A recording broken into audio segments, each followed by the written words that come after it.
pack, shoulders unlike are the back, their hips. yeah, unlike the pack, Spreads it. you know, the rider moves, Yes. the pack does not. No. So we wanted it as much in the center. Everything is center. But that's kind of the point of it. Yeah. So you're not supposed to move different Yeah. equitation. So. Nope. So Okay. I'll do my suggestion. We started in Italy.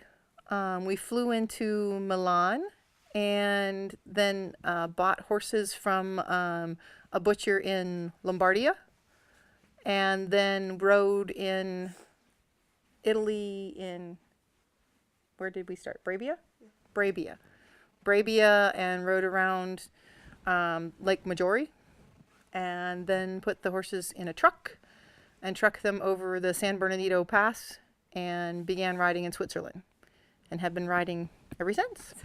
Our journey started in the States. We live on a ranch in New Mexico, and over the past 5 years, we've rescued numerous horses and had horses abandoned. And in September, we had a foal, a baby.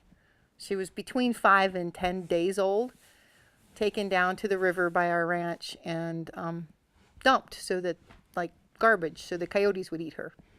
And we found her that night, and after a major event of catching a baby in thousands of acres, we bottle fed her and saved her.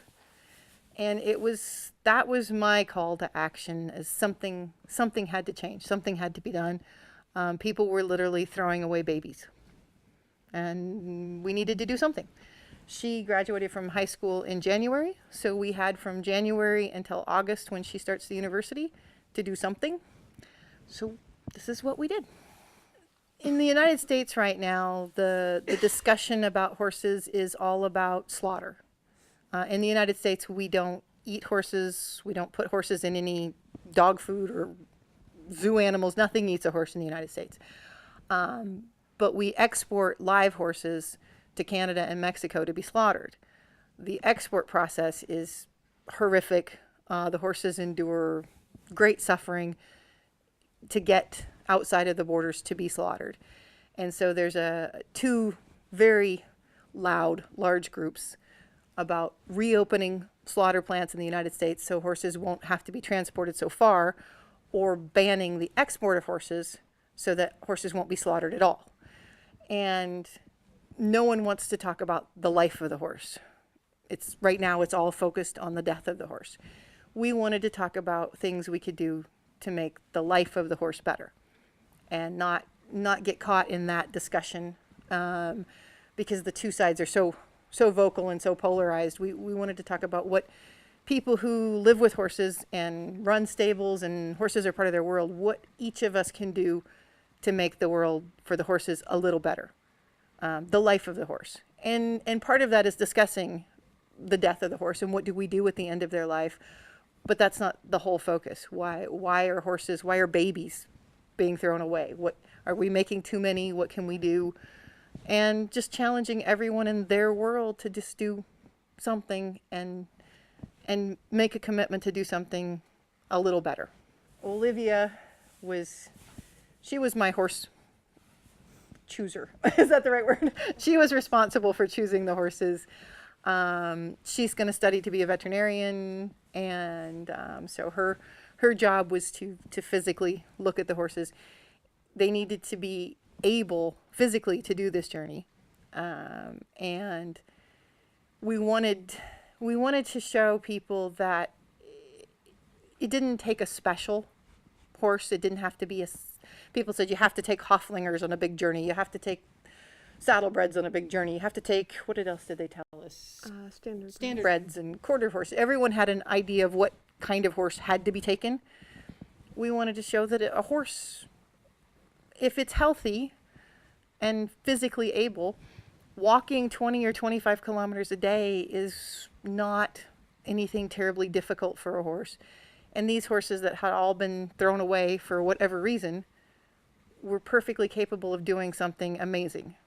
And that they could walk from Italy to England if given a little time, a little food, and a little training. For a month. We started the 15th of February riding. So This today's the 17th, so just a little over a month.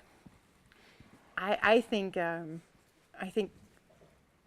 kindness, generosity, willingness to listen, and so often we hear of all the bad in the newspaper, in the press, everything, someone did something wrong. That's why they're in the news. And our experience has been just the most wonderful, kind, generous people who truly want the world for themselves to be better. They want the world for their children to be better, and they want the world for their horses to be better. And they have fed us, they have fed our horses, they have given us gifts, they have given us their time, and it has been an amazing tribute to humanity. This was our first experience with actual European people in their homes, in their lives, and we were hoping that we would find the kind of humanity that we found, but we didn't know. And the economy is bad, times are tough, people don't have a lot of extra to give, and people have given everything that they could. People who have nothing but people have nothing but a couch and a fireplace, let us sleep there. And it's just been really nice.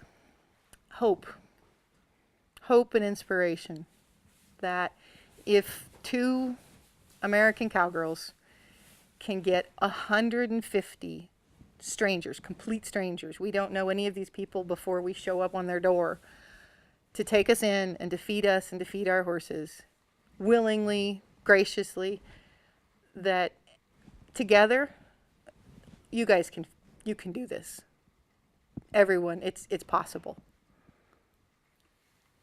We're going, I think, almost all the way to the North Sea, and we're spending a lot of time in Germany. We like Germany. And at some point we will head west, and we take the ferry from Cali to Dover, and we end at the Uffington White Horse, which is one of the oldest monuments made by man to honor a horse.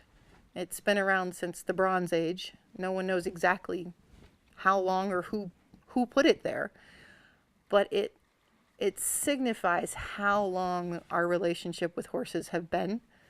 And our civilization was built with horses. Our humanity, the way we live our lives, our wars have been fought with horses. Our roads have been built with horses. Our bridges have been built with horses. We would not be the people we are. Our civilization would not be what it is if it weren't for a horse.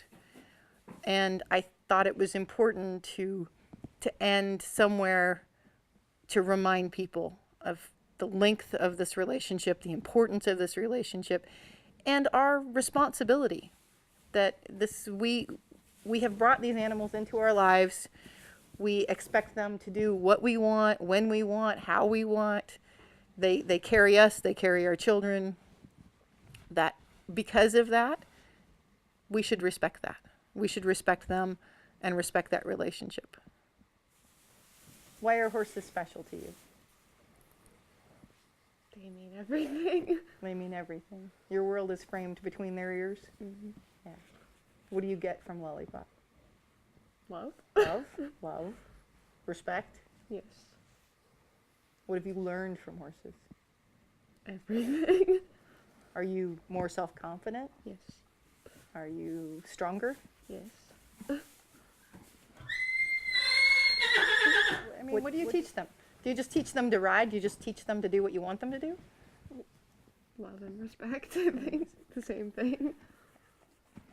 So it's not about the sport, it's about the relationship. Yes. Lapa calmed down. Clyde got more used to people. Clyde didn't like people, and now he does. What changed? And their health. Yes, and they're all healthier. Even Lollipop, he's only been here with us for a week. He's already healthier. Is it because of the physical exercise or the connection? Both. So they benefit from the human connection? Yes. How? Their minds. Huh? Their minds. Their minds. And do their bodies benefit? Yes. Because Lapo had ulcers. Yes. They don't. I don't know how to say it.